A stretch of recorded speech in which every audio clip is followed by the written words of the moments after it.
شروع اللہ کے نام سے جو بڑا مہربان نہایت رحم والا ہے۔ سب تعریف خدا ہی کو ہے جس نے اپنے بندے محمد صلی اللہ علیہ وآلہ وسلم پر یہ کتاب نازل کی اور اس میں کسی طرح کی کجی اور پیچیدگی نہ رکھی بلکہ سیدھی اور سلیس اتاری تاکہ لوگوں کو عذاب سخت سے جو اس کی طرف سے آنے والا ہے ڈرائے اور مومنوں کو جو نیک عمل کرتے ہیں خوشخبری سنائے کہ ان کے لیے ان کے کاموں کا نیک بدلہ یعنی بہشت ہے جس میں وہ ابد الآباد رہیں گے، اور ان لوگوں کو بھی ڈرائے جو کہتے ہیں کہ خدا نے کسی کو بیٹا بنا لیا ہے۔ ان کو اس بات کا کچھ بھی علم نہیں اور نہ ان کے باپ دادا ہی کو تھا۔ یہ بڑی سخت بات ہے جو ان کے منہ سے نکلتی ہے، اور کچھ شک نہیں کہ یہ جو کچھ کہتے ہیں محض جھوٹ ہے۔ اے پیغمبر صلی اللہ علیہ وآلہ وسلم، اگر یہ اس کلام پر ایمان نہ لائیں تو شاید تم ان کے پیچھے رنج کر کر کے اپنے تئیں ہلاک کر دو گے۔ جو چیز زمین پر ہے ہم نے اس کو زمین کے لیے آرائش بنایا ہے تاکہ لوگوں کی آزمائش کریں کہ ان میں کون اچھے عمل کرنے والا ہے، اور جو چیز زمین پر ہے ہم اس کو نابود کر کے بنجر میدان کر دیں گے۔ کیا تم خیال کرتے ہو کہ غار اور لوح والے ہماری نشانیوں میں سے عجیب تھے؟ جب وہ جوان غار میں جا رہے تو کہنے لگے کہ اے ہمارے پروردگار، ہم پر اپنے ہاں سے رحمت نازل فرما اور ہمارے کام میں درستی کے سامان مہیا کر۔ تو ہم نے غار میں کئی سال تک ان کے کانوں پر نیند کا پردہ ڈالے یعنی ان کو سلائے رکھا، پھر ان کو جگہ اٹھایا تاکہ معلوم کریں کہ جتنی مدت وہ غار میں رہے دونوں جماعتوں میں سے اس کی مقدار کس کو خوب یاد ہے۔ ہم ان کے حالات تم سے صحیح صحیح بیان کرتے ہیں۔ وہ کئی جوان تھے جو اپنے پروردگار پر ایمان لائے تھے اور ہم نے ان کو اور زیادہ ہدایت دی تھی، اور ان کے دلوں کو مربوط یعنی مضبوط کر دیا۔ جب وہ اٹھ کھڑے ہوئے تو کہنے لگے کہ ہمارا پروردگار آسمانوں اور زمین کا مالک ہے، ہم اس کے سوا کسی کو معبود سمجھ کر نہ پکاریں گے۔ اگر ایسا کیا تو اس وقت ہم نے بعید از عقل بات کہی۔ ان ہماری قوم کے لوگوں نے اس کے سوا اور معبود بنا رکھے ہیں، بھلا یہ ان کے خدا ہونے پر کوئی کھلی دلیل کیوں نہیں لاتے؟ تو اس سے زیادہ کون ظالم ہے جو خدا پر جھوٹ افطرا کرے؟ اور جب تم نے ان مشرکوں سے اور جن کو یہ خدا کے سوا عبادت کرتے ہیں ان سے کنارہ کر لیا ہے تو غار میں چل رہو، تمہارا پروردگار تمہارے لیے اپنی رحمت وسیع کر دے گا اور تمہارے کاموں میں آسانی کے سامان مہیا کرے گا۔ اور جب سورج نکلے تو تم دیکھو کہ دھوپ ان کے غار سے داہنی طرف سمٹ جائے، اور جب غروب ہو تو ان سے بائیں طرف کترا جائے، اور وہ اس کے میدان میں تھے۔ یہ خدا کی نشانیوں میں سے ہیں، جس کو خدا ہدایت دے وہ ہدایت یاب ہے، اور جس کو گمراہ کرے تو تم اس کے لیے کوئی دوست راہ بتانے والا نہ پاؤ گے۔ اور تم ان کو خیال کرو کہ جاگ رہے ہیں حالانکہ وہ سوتے ہیں، اور ہم ان کو دائیں اور بائیں کروٹ بدلاتے تھے، اور ان کا کتا چوکھٹ پر دونوں ہاتھ پھیلائے ہوئے تھا۔ اگر تم ان کو جھانک کر دیکھتے تو پیچھ پھیر کر بھاگ جاتے اور ان سے دہشت میں آ جاتے۔ اور اسی طرح ہم نے ان کو اٹھایا تاکہ آپس میں ایک دوسرے سے دریافت کریں۔ ایک کہنے والے نے کہا کہ تم یہاں کتنی مدت رہے؟ انہوں نے کہا کہ ایک دن یا اس سے بھی کم۔ انہوں نے کہا کہ جتنی مدت تم رہے ہو تمہارا پروردگار ہی اس کو خوب جانتا ہے۔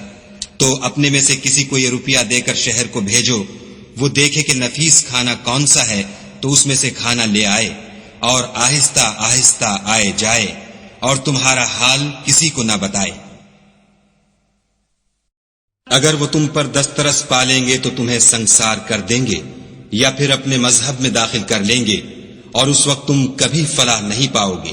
اور اسی طرح ہم نے لوگوں کو ان کے حال سے خبردار کر دیا تاکہ وہ جانیں کہ خدا کا وعدہ سچا ہے، اور یہ کہ قیامت جس کا وعدہ کیا جاتا ہے اس میں کچھ شک نہیں۔ اس وقت لوگ ان کے بارے میں باہم جھگڑنے لگے اور کہنے لگے کہ ان کے غار پر عمارت بنا دو۔ ان کا پروردگار ان کے حال سے خوب واقف ہے۔ جو لوگ ان کے معاملے میں غلبہ رکھتے تھے وہ کہنے لگے کہ ہم ان کے غار پر مسجد بنائیں گے۔ بعض لوگ اٹکل پچو کہیں گے کہ وہ 3 تھے اور چوتھا ان کا کتا تھا، اور بعض کہیں گے کہ وہ 5 تھے اور چھٹا ان کا کتا تھا، اور بعض کہیں گے کہ وہ 7 تھے اور 8واں ان کا کتا تھا۔ کہہ دو کہ میرا پروردگار ہی ان کے شمار سے خوب واقف ہے۔ ان کو جانتے بھی ہیں تو تھوڑے ہی لوگ جانتے ہیں، تو تم ان کے معاملے میں گفتگو نہ کرنا مگر سرسری سی گفتگو، اور نہ ان کے بارے میں ان میں سے کسی سے کچھ دریافت ہی کرنا، اور کسی کام کی نسبت نہ کہنا کہ میں اسے کل کر دوں گا، مگر انشاءاللہ کہہ کر یعنی اگر خدا چاہے تو کر دوں گا۔ اور جب خدا کا نام لینا بھول جاؤ تو یاد آنے پر لے لو، اور کہہ دو کہ امید ہے کہ میرا پروردگار مجھے اس سے بھی زیادہ ہدایت کی باتیں بتائے۔ اور اصحاب کہف اپنے غار میں 9 اوپر 300 سال رہے۔ کہہ دو کہ جتنی مدت وہ رہے اسے خدا ہی خوب جانتا ہے۔ اسی کو آسمانوں اور زمین کی پوشیدہ باتیں معلوم ہیں، وہ کیا خوب دیکھنے والا اور کیا خوب سننے والا ہے، اس کے سوا ان کا کوئی کارساز نہیں، اور نہ وہ اپنے حکم میں کسی کو شریک کرتا ہے۔ اور اپنے پروردگار کی کتاب کو جو تمہارے پاس بھیجی جاتی ہے پڑھتے رہا کرو، اس کی باتوں کو کوئی بدلنے والا نہیں، اور اس کے سوا تم کہیں پناہ بھی نہیں پاؤ گے۔ اور جو لوگ صبح و شام اپنے پروردگار کو پکارتے اور اس کی خوشنودی کے طالب ہیں، ان کے ساتھ صبر کرتے رہو، اور تمہاری نگاہیں ان میں سے گزر کر اور طرف نہ دوڑیں کہ تم آرائش زندگانی دنیا کے خواستگار ہو جاؤ۔ اور جس شخص کے دل کو ہم نے اپنی یاد سے غافل کر دیا ہے اور وہ اپنی خواہش کی پیروی کرتا ہے اور اس کا کام حد سے بڑھ گیا ہے، اس کا کہا نہ ماننا۔ اور کہہ دو کہ لوگو یہ قرآن تمہارے پروردگار کی طرف سے برحق ہے، تو جو چاہے ایمان لائے اور جو چاہے کافر رہے۔ ہم نے ظالموں کے لیے دوزخ کی آگ تیار کر رکھی ہے، جس کی قناتیں ان کو گھیر رہی ہوں گی، اور اگر فریاد کریں گے تو ایسے کھولتے ہوئے پانی سے ان کی دادرسی کی جائے گی جو پگھلے ہوئے تانبے کی طرح گرم ہوگا، اور جو منہوں کو بھون ڈالے گا ان کے پینے کا پانی بھی برا اور آرام گاہ بھی بری۔ اور جو ایمان لائے اور کام بھی نیک کرتے رہے تو ہم نیک کام کرنے والوں کا اجر ضائع نہیں کرتے۔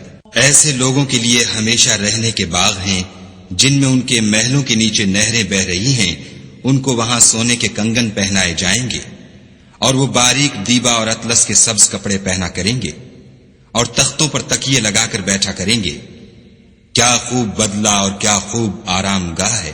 اور ان سے دو شخصوں کا حال بیان کرو جن میں سے ایک کو ہم نے انگور کے 2 باغ عنایت کیے تھے اور ان کے گردا گرد کھجوروں کے درخت لگا دیے تھے اور ان کے درمیان کھیتی پیدا کر دی تھی۔ دونوں باغ کثرت سے پھل لاتے اور اس کی پیداوار میں کسی طرح کی کمی نہ ہوتی، اور دونوں میں ہم نے ایک نہر بھی جاری کر رکھی تھی۔ اور اس طرح اس شخص کو ان کی پیداوار ملتی رہتی تھی۔ تو ایک دن جب کہ وہ اپنے دوست سے باتیں کر رہا تھا، کہنے لگا کہ میں تم سے مال و دولت میں بھی زیادہ ہوں اور جتھے اور جماعت کے لحاظ سے بھی زیادہ عزت والا ہوں، اور ایسی شیخیوں سے اپنے حق میں ظلم کرتا ہوا اپنے باغ میں داخل ہوا۔ کہنے لگا کہ میں نہیں خیال کرتا کہ یہ باغ کبھی تباہ ہو، اور نہ خیال کرتا ہوں کہ قیامت برپا ہو، اور اگر میں اپنے پروردگار کی طرف لوٹایا بھی جاؤں تو وہاں ضرور اس سے اچھی جگہ پاؤں گا۔ تو اس کا دوست جو اس سے گفتگو کر رہا تھا کہنے لگا کہ کیا تم اس خدا سے کفر کرتے ہو جس نے تم کو مٹی سے پیدا کیا، پھر نطفے سے، پھر تمہیں پورا مرد بنایا؟ مگر میں تو یہ کہتا ہوں کہ خدا ہی میرا پروردگار ہے، اور میں اپنے پروردگار کے ساتھ کسی کو شریک نہیں کرتا۔ اور بھلا جب تم اپنے باغ میں داخل ہوئے تو تم نے ماشاء اللہ لا قوت الا باللہ کیوں نہ کہا؟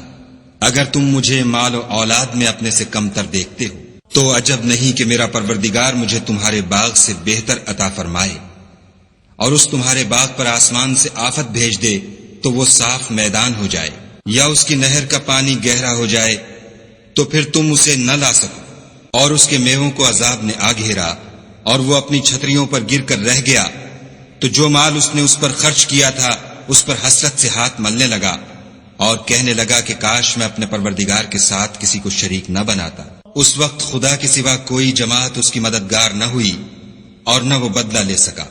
یہاں سے ثابت ہوا کہ حکومت سب خدائے برحق کی ہے، اسی کا صلہ بہتر اور اسی کا بدلہ اچھا ہے۔ اور ان سے دنیا کی زندگی کی مثال بھی بیان کر دو، وہ ایسی ہے جیسے پانی جسے ہم نے آسمان سے برسایا تو اس کے ساتھ زمین کی رویدگی مل گئی، پھر وہ چورا چورا ہو گئی کہ ہوائیں اسے اڑاتی پھرتی ہیں۔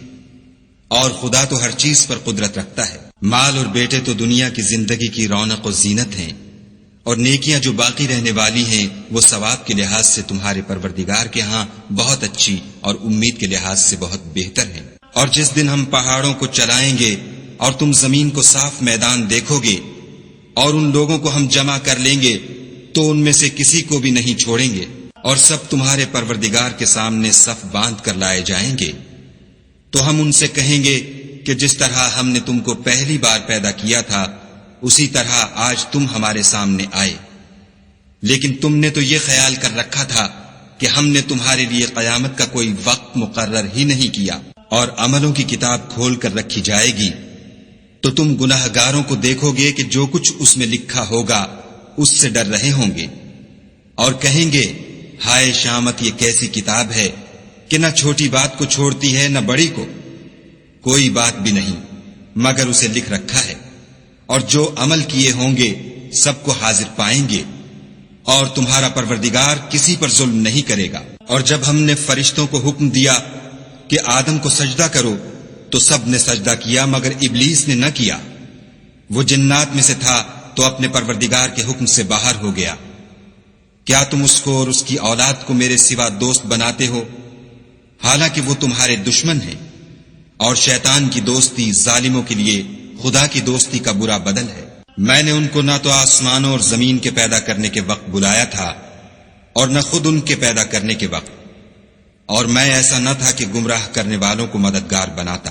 اور جس دن خدا فرمائے گا کہ اب میرے شریکوں کو جن کی نسبت تم گمان الوہیت رکھتے تھے بلاؤ، تو وہ ان کو بلائیں گے مگر وہ ان کو کچھ جواب نہ دیں گے، اور ہم ان کے بیچ میں ایک ہلاکت کی جگہ بنا دیں گے۔ اور گناہ گار لوگ دوزخ کو دیکھیں گے تو یقین کر لیں گے کہ وہ اس میں پڑنے والے ہیں، اور اس سے بچنے کا کوئی رستہ نہ پائیں گے۔ اور ہم نے اس قرآن میں لوگوں کے سمجھانے کے لیے طرح طرح کی مثالیں بیان فرمائی ہیں، لیکن انسان سب چیزوں سے بڑھ کر جھگڑالو ہے۔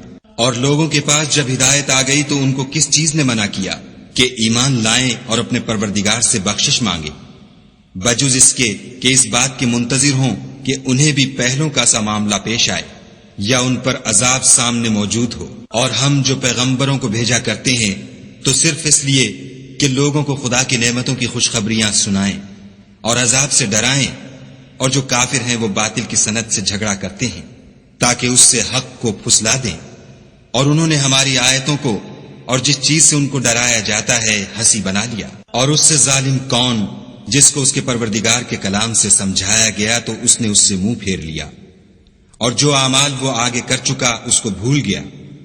ہم نے ان کے دلوں پر پردے ڈال دیے کہ اسے سمجھ نہ سکیں، اور کانوں میں ثقل پیدا کر دیا ہے کہ سن نہ سکیں، اور اگر تم ان کو رستے کی طرف بلاؤ تو کبھی رستے پر نہ آئیں گے۔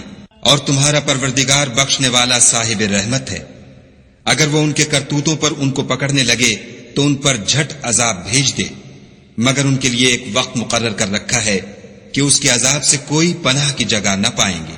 اور یہ بستیاں جو ویران پڑی ہیں، جب انہوں نے کفر سے ظلم کیا تو ہم نے ان کو تباہ کر دیا، اور ان کی تباہی کے لیے ایک وقت مقرر کر دیا تھا۔ اور جب موسیٰ نے اپنے شاگرد سے کہا کہ جب تک میں دو دریاؤں کے ملنے کی جگہ نہ پہنچ جاؤں ہٹنے کا نہیں، خواہ برسوں چلتا رہوں۔ جب ان کے ملنے کے مقام پر پہنچے تو اپنی مچھلی بھول گئے تو اس نے دریا میں سرنگ کی طرح اپنا رستہ بنا لیا۔ جب آگے چلے تو موسیٰ نے اپنے شاگرد سے کہا کہ ہمارے لیے کھانا لاؤ، اس سفر سے ہم کو بہت تکان ہو گئی ہے۔ اس نے کہا کہ بھلا آپ نے دیکھا کہ جب ہم نے پتھر کے پاس آرام کیا تھا تو میں مچھلی وہیں بھول گیا، اور مجھے آپ سے اس کا ذکر کرنا شیطان نے بھلا دیا، اور اس نے عجب طرح سے دریا میں اپنا رستہ لیا۔ موسیٰ نے کہا یہی تو وہ مقام ہے جسے ہم تلاش کرتے تھے۔ تو وہ اپنے پاؤں کے نشان دیکھتے دیکھتے لوٹ گئے۔ وہاں انہوں نے ہمارے بندوں میں سے ایک بندہ دیکھا جس کو ہم نے اپنے ہاں سے رحمت یعنی نبوت یا نعمت ولایت دی تھی، اور اپنے پاس سے علم بخشا تھا۔ موسیٰ نے ان سے جن کا نام خضر تھا کہا کہ جو علم خدا کی طرف سے آپ کو سکھایا گیا ہے، اگر آپ اس میں سے مجھے کچھ بھلائی کی باتیں سکھائیں تو میں آپ کے ساتھ رہوں۔ خضر نے کہا کہ تم میرے ساتھ رہ کر صبر نہیں کر سکو گے، اور جس بات کی تمہیں خبر ہی نہیں اس پر صبر کر بھی کیوں کر سکتے ہو؟ موسیٰ نے کہا خدا نے چاہا تو آپ مجھے صابر پائیے گا، اور میں آپ کے ارشاد کے خلاف نہیں کروں گا۔ خضر نے کہا اگر تم میرے ساتھ رہنا چاہو تو شرط یہ ہے مجھ سے کوئی بات نہ پوچھنا جب تک میں خود اس کا ذکر تم سے نہ کروں۔ تو دونوں چل پڑے، یہاں تک کہ جب کشتی میں سوار ہوئے تو خضر نے کشتی کو پھاڑ ڈالا۔ موسیٰ نے کہا کیا آپ نے اس کو اس لیے پھاڑا ہے کہ سواروں کو غرق کر دے؟ یہ تو آپ نے بڑی عجیب بات کی۔ خضر نے کہا کیا میں نے نہیں کہا تھا کہ تم میرے ساتھ صبر نہ کر سکو گے؟ موسیٰ نے کہا کہ جو بھول مجھ سے ہوئی اس پر مواخذہ نہ کیجیے، اور میرے معاملے میں مجھ پر مشکل نہ ڈالیے۔ پھر دونوں چلے، یہاں تک کہ رستے میں ایک لڑکا ملا تو خضر نے اسے مار ڈالا، موسیٰ نے کہا کہ آپ نے ایک بے گناہ شخص کو ناحق بغیر قصاص کے مار ڈالا، یہ تو آپ نے بری بات کی۔ خضر نے کہا کیا میں نے نہیں کہا تھا کہ تم سے میرے ساتھ صبر نہیں ہو سکے گا؟ انہوں نے کہا کہ اگر میں اس کے بعد پھر کوئی بات پوچھوں یعنی اعتراض کروں تو مجھے اپنے ساتھ نہ رکھیے گا کہ آپ میری طرف سے عذر کے قبول کرنے میں غایت کو پہنچ گئے۔ پھر دونوں چلے یہاں تک کہ ایک گاؤں والوں کے پاس پہنچے اور ان سے کھانا طلب کیا۔ انہوں نے ان کی ضیافت کرنے سے انکار کیا۔ پھر انہوں نے وہاں ایک دیوار دیکھی جو جھک کر گرا چاہتی تھی تو خضر نے اس کو سیدھا کر دیا۔ موسیٰ نے کہا کہ اگر آپ چاہتے تو ان سے اس کا معاوضہ لیتے تاکہ کھانے کا کام چلتا۔ خضر نے کہا کہ اب مجھ میں اور تم میں علیحدگی، مگر جن باتوں پر تم صبر نہ کر سکے میں ان کا تمہیں بھید بتائے دیتا ہوں کہ وہ جو کشتی تھی غریب لوگوں کی تھی جو دریا میں محنت کر کے یعنی کشتیاں چلا کر گزارا کرتے تھے، اور ان کے سامنے کی طرف ایک بادشاہ تھا جو ہر ایک کشتی کو زبردستی چھین لیتا تھا، تو میں نے چاہا کہ اسے عیب دار کر دوں تاکہ وہ اسے غصب نہ کر سکے۔ اور وہ جو لڑکا تھا اس کے ماں باپ دونوں مومن تھے، ہمیں اندیشہ ہوا کہ وہ بڑا ہو کر بد کردار ہوگا، کہیں ان کو سرکشی اور کفر میں نہ پھنسا دے، تو ہم نے چاہا کہ ان کا پروردگار اس کی جگہ ان کو اور بچہ عطا فرمائے جو پاک تینتی میں بہتر اور محبت میں زیادہ قریب ہو۔ اور وہ جو دیوار تھی سو 2 یتیم لڑکوں کی تھی جو شہر میں رہتے تھے، اور اس کے نیچے ان کا خزانہ مدفون تھا، اور ان کا باپ ایک نیک آدمی تھا، تو تمہارے پروردگار نے چاہا کہ وہ اپنی جوانی کو پہنچ جائیں اور پھر اپنا خزانہ نکالیں۔ یہ تمہارے پروردگار کی مہربانی ہے اور یہ کام میں نے اپنی طرف سے نہیں کیے، یہ ان باتوں کی حقیقت ہے جن پر تم صبر نہ کر سکے۔ اور تم سے ذوالقرنین کے بارے میں دریافت کرتے ہیں، کہہ دو کہ میں اس کا کسی قدر حال تمہیں پڑھ کر سناتا ہوں۔ ہم نے اس کو زمین میں بڑی دسترس دی تھی اور ہر طرح کا سامان عطا کیا تھا، تو اس نے سفر کا ایک سامان کیا، یہاں تک کہ جب سورج کے غروب ہونے کی جگہ پہنچا تو اسے ایسا پایا کہ ایک کیچڑ کی ندی میں ڈوب رہا ہے، اور اس ندی کے پاس ایک قوم دیکھی۔ ہم نے کہا ذوالقرنین تم ان کو خواہ تکلیف دو خواہ ان کے بارے میں بھلائی اختیار کرو، دونوں باتوں کی تم کو قدرت ہے۔ ذوالقرنین نے کہا کہ جو کفر و بد کرداری سے ظلم کرے گا اسے ہم عذاب دیں گے، پھر جب وہ اپنے پروردگار کی طرف لوٹایا جائے گا تو وہ بھی اسے بڑا عذاب دے گا، اور جو ایمان لائے گا اور عمل نیک کرے گا اس کے لیے بہت اچھا بدلہ ہے، اور ہم اپنے معاملے میں اس پر کسی طرح کی سختی نہیں کریں گے بلکہ اس سے نرم بات کہیں گے۔ پھر اس نے ایک اور سامان سفر کا کیا، یہاں تک کہ سورج کے طلوع ہونے کے مقام پر پہنچا تو دیکھا کہ وہ ایسے لوگوں پر طلوع کرتا ہے جن کے لیے ہم نے سورج کے اس طرف کوئی اوٹ نہیں بنائی تھی۔ حقیقت الحال یوں تھی، اور جو کچھ اس کے پاس تھا ہم کو سب کی خبر تھی۔ پھر اس نے ایک اور سامان کیا، یہاں تک کہ 2 دیواروں کے درمیان پہنچا تو دیکھا کہ ان کے اس طرف کچھ لوگ ہیں کہ بات کو سمجھ نہیں سکتے۔ ان لوگوں نے کہا کہ ذوالقرنین یاجوج اور ماجوج زمین میں فساد کرتے رہتے ہیں، بھلا ہم آپ کے لیے خرچ کا انتظام کر دیں کہ آپ ہمارے اور ان کے درمیان ایک دیوار کھینچ دیں۔ ذوالقرنین نے کہا کہ خرچ کا جو مقدور خدا نے مجھے بخشا ہے وہ بہت اچھا ہے، تم مجھے قوت بازو سے مدد دو، میں تمہارے اور ان کے درمیان ایک مضبوط اوٹ بنا دوں گا۔ تو تم لوہے کے بڑے بڑے تختے لاؤ۔